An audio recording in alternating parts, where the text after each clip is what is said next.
Good morning and welcome to another conversation with Mose. And as always, I pray life is treating you well wherever you are in the world and that you're one day closer to your dreams, prayers, and aspirations coming true. And of course, my podcast wouldn't be a podcast without a poem.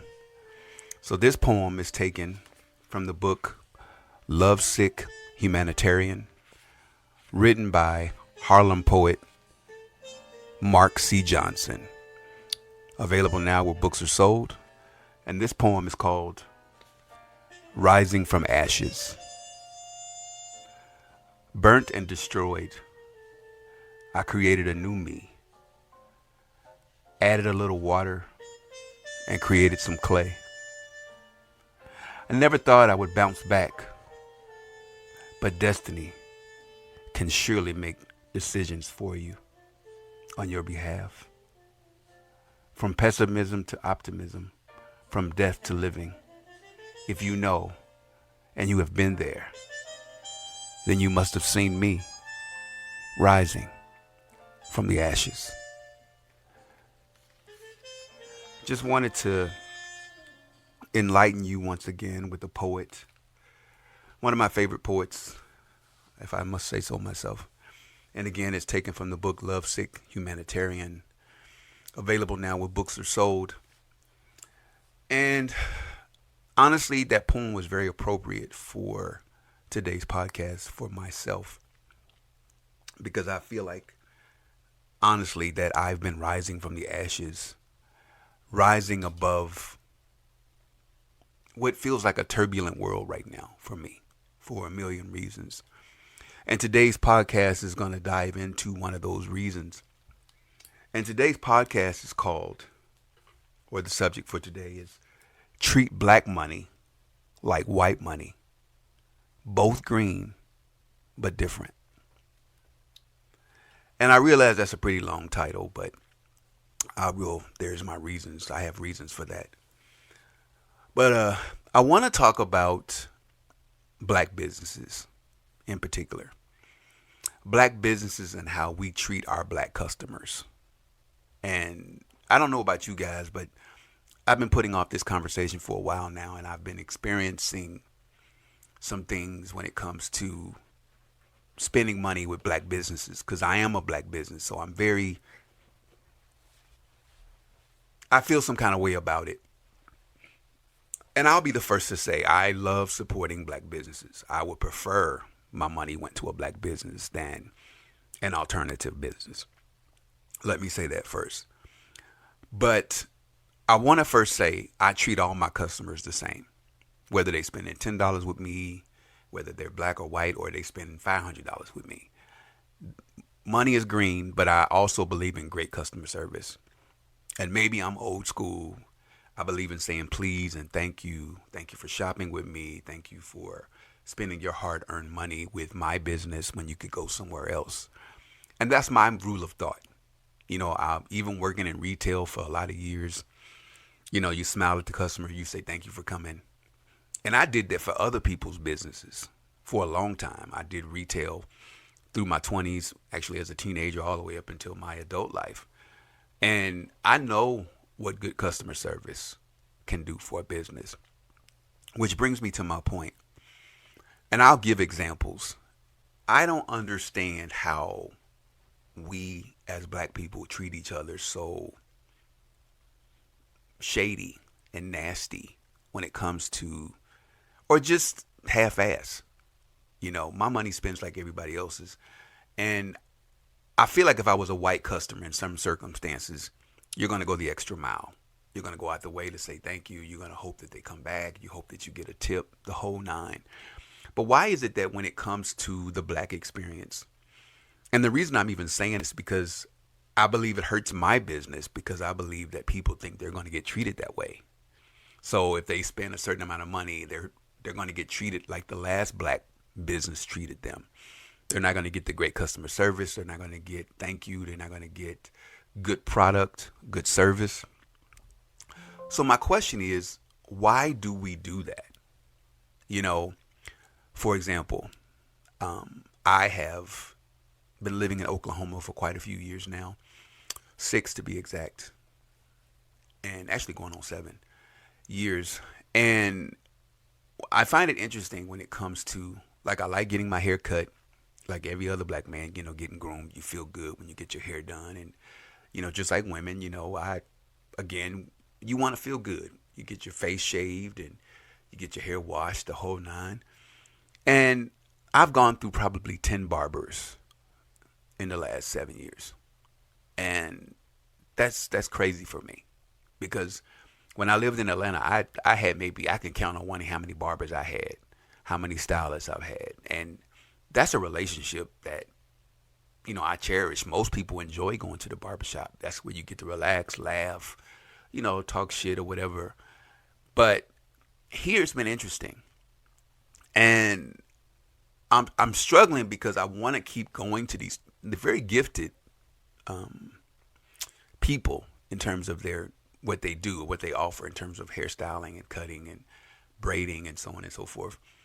And of course, I'm not here to name names. I'm not trying to put a business down or put them on blast. But my experiences with these hairstylists, barber and a hairstylist, that I feel like they just took my money for granted, my being a client with them for granted. And a part of me wants to cut them off and move on to the next one. But this will be like my 10th or 11th. So now I'm kind of torn because I feel bad. Part of me does, because I really like doing business with us. But it angers me to no end when I'm a black business and I would never treat my customers a certain way. Like, never. Again, I know how hard it is for money to come by. I know everybody doesn't make the same amount of money. So when somebody spends money with me and my business, my books, my pictures, if they choose me as a photographer, whatever it is they choosing me for, I'm going to go the extra mile. I am. And to be honest, I've done things for black people. I've done projects and done things, and they don't give me the tip. They don't share the good customer service that I gave them. And I've done things for white people and other people that were, quote unquote, non-black. And the experience was totally different. Totally different. And I'm getting ready to have this event in a few months. As I've told you in the past, my Black Experience exhibit. And I'm torn by it because I really want to enlighten people, which is the whole point of it. And I also want to make money. And I feel like it's needed here in Oklahoma. I do. I hope it opens the door to other blacks or people of color that want to express themselves and enlighten other people of all races about their experiences being an African American person in America. Because it isn't all bad. It really isn't. I love being black. I love who I am. I love where I come from. But it's really difficult and discouraging when, you're going on job interviews, you're trying to hustle with your own businesses, and people are treating you like a cliche, if I'm using that properly. And it angers me because I am different.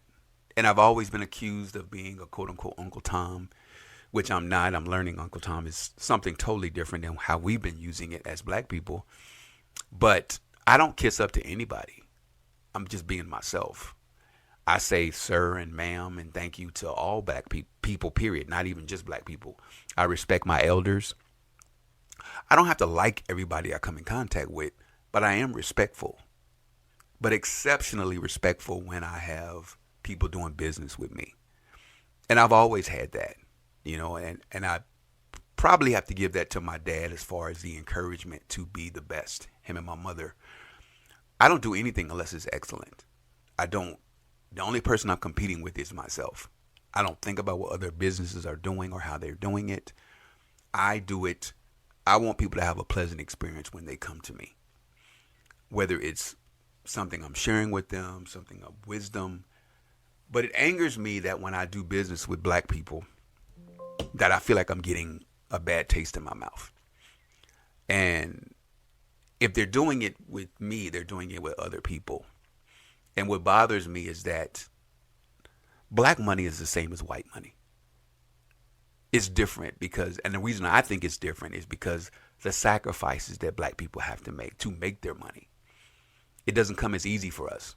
So when we're spending money, I don't care if we're billionaires or thousandaires or whatever you want to call it, or just plain poor, our money don't come that easy.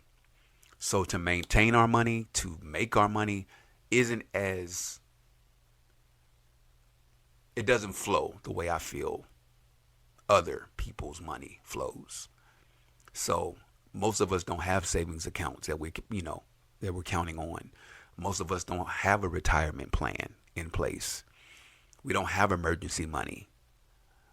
And I'd have to say, and I don't know the statistics, I really don't know. I just believe in my gut that we're not in a position to throw away money. We don't have money to burn like that. And it's one of those things that, again, that's why I'm give exceptional customer service to black people for that reason.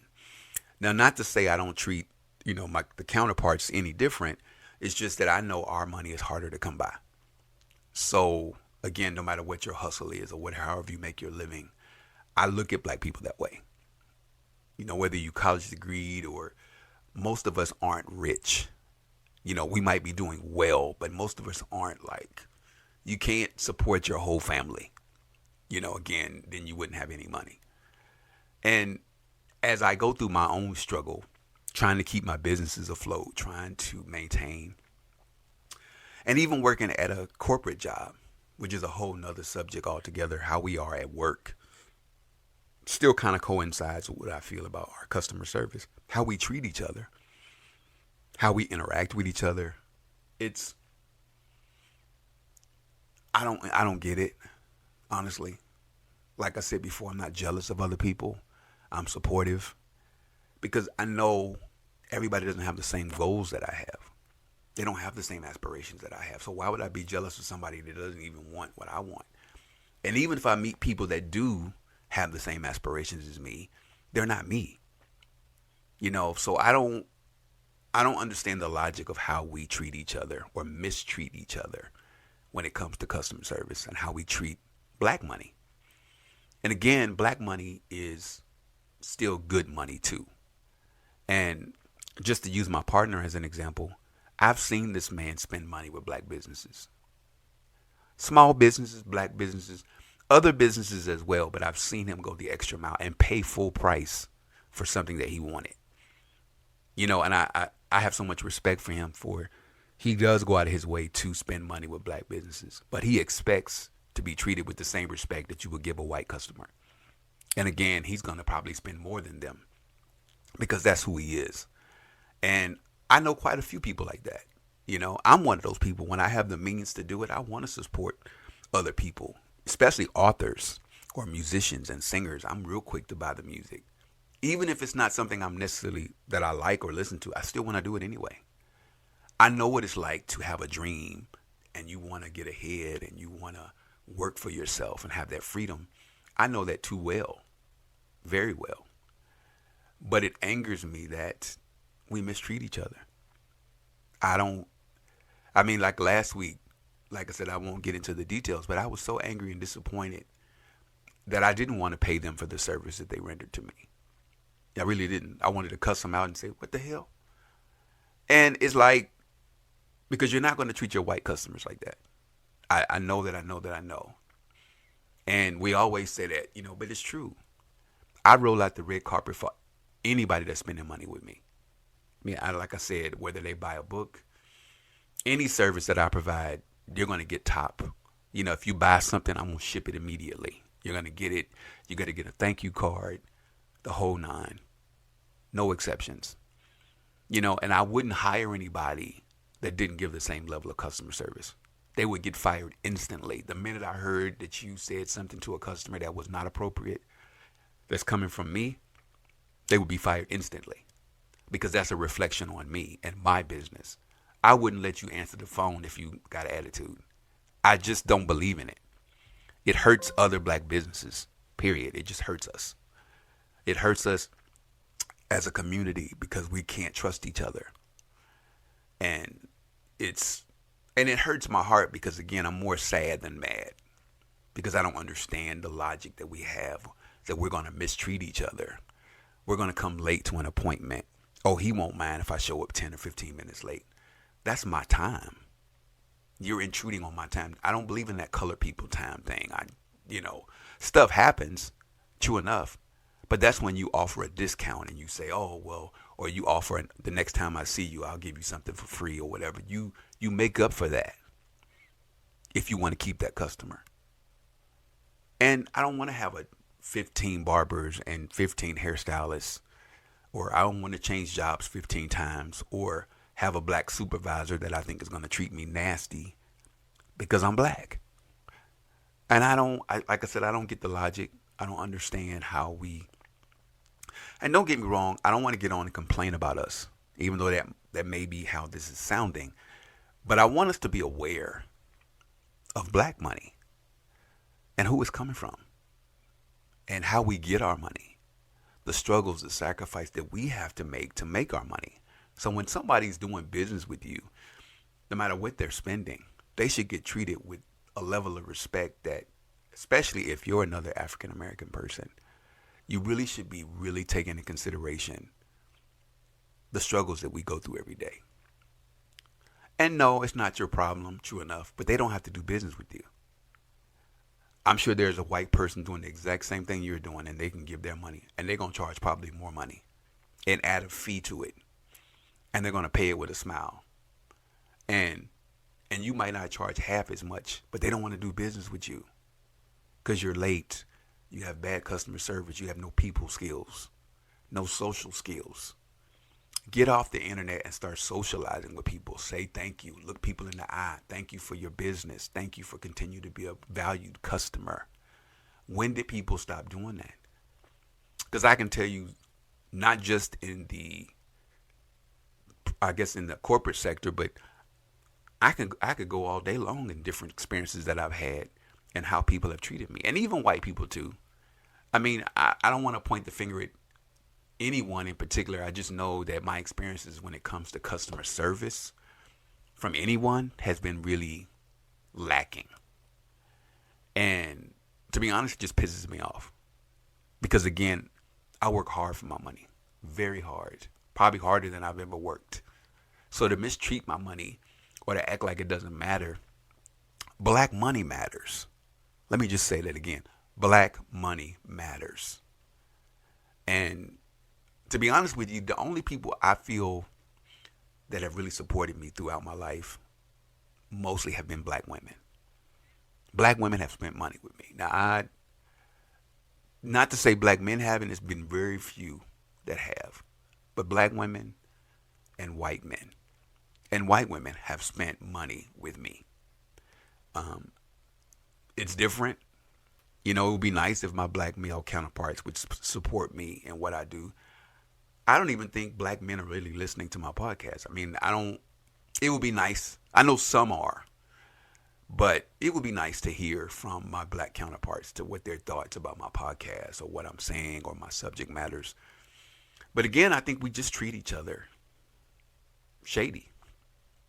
And I think we need to be aware of it. Because I am one of those customers that have spent money with you. And I'm saying the business, they know who they are. And I'm not talking about now. I'm talking about throughout my life. This is not my first rodeo when people have treated me badly. And even people that I've done service with, people that they've mistreated me. They want to pay you late, or they want to give you part of the money, or they want to harass you for something and they didn't even pay for that. They want all these extra amenities for something they didn't even pay for. And they don't want to pay you the extra money. I've never been tipped or let me give you an extra $1,000 because you did such a wonderful job. I shot a whole wedding by myself. Got hand cramps and everything. First wedding I ever shot for a coworker. She was arguing at the wedding, ended up getting divorced a couple years after, which wasn't my issue. I charged her $700. Did a wedding book for her. Did an exceptional job. I was really proud of that. There was no tip. There was no extra. I mean, and I had to drive to the location, and when I tell you, I'll never do that again. First of all, I undercharged. I did it because she was a friend, but I didn't get the extra service, the extra, you know what, Mose, you did a great job. Thank you for coming. Thank you for doing this, blah, blah, blah. She said thank you, but there was no, and her husband, oh my God, he was a mess. But I said all that to say that even from the business side, we do mistreat people that are doing an exceptional job. And I did. And I know we've all done it. And actually, you know what? I've never done that. Honestly, I've never mistreated a black business. And if I did, I wasn't aware of it. But I've always, of course, we all, of course, you wouldn't mind getting a discount, but I don't ask for one. If it's something I want and I like it, I'll pay for it. I'm willing to pay for it. And again, black money does matter. And I just don't like us mistreating it. I don't like us making money out to be like I said, black money isn't as relevant as white money. But we need to really step up our game. The community is really suffering because the cost of living is extremely higher. Traveling, I can't imagine what education costs. But we need to start looking out for each other, man. I mean, I'm not looking for handouts and I hope you aren't either. But we got to recognize that we really need to start looking out for each other and respecting each other and respecting our money, man. I mean, like I said, our struggle is totally different than our counterparts. We come by our money and it's a lot more of a struggle for us to maintain our money and our lifestyle. So, and to be honest with you, I'm praying for a financial breakthrough. I hope my businesses pick up speed. I make money, it's just not steady.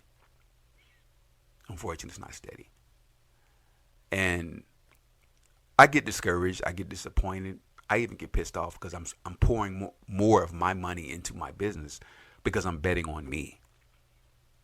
I'm pouring money into everything that I do.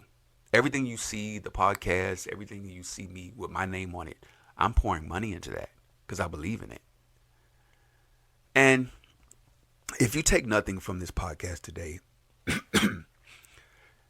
just realize when you're patronizing a business, whether you're the entrepreneur or whether you're the customer, that's a relationship.